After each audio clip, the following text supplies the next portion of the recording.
পেঁয়াজটা একটু বেশি করে দেবে, তাতে খেতে খুব ভালো লাগবে।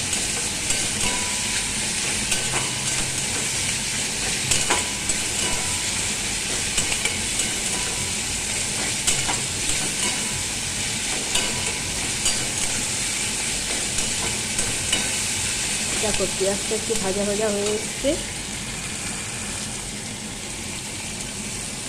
এর মধ্যে একটু কালার হওয়ার জন্য কাশ্মীরি লঙ্কার গুঁড়ো দিয়ে দেবো।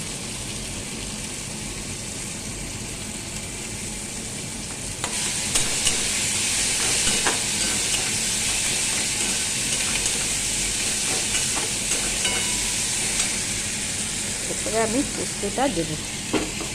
আমাদের পোস্ত দিয়েছি আর 2 কোয়া রসুন আর অল্প একটু আদা।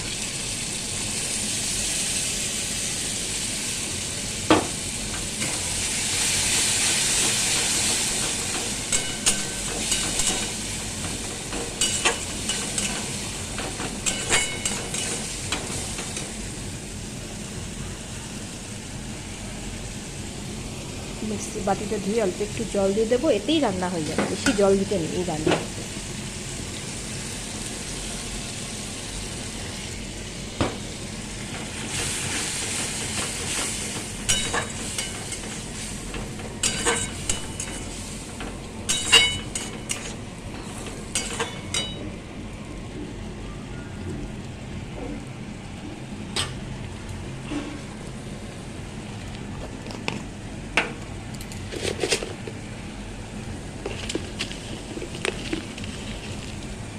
এখন স্বাদ হওয়ার জন্য একটুখানি জাস্ট অল্প একটু মিষ্টি দেবো।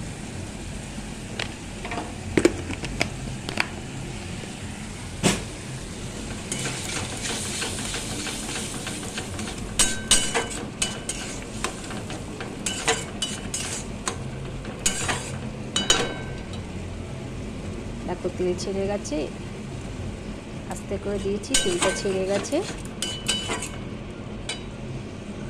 এরপরে ডিমগুলো দিয়ে দেবো।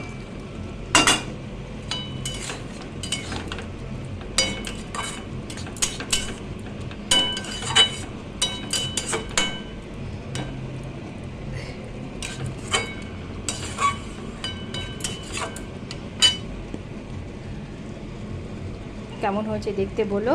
খেতে তো ইয়াম্মি হয়, খেতে খুব সুন্দর খেতে লাগে গরম ভাত দিয়ে।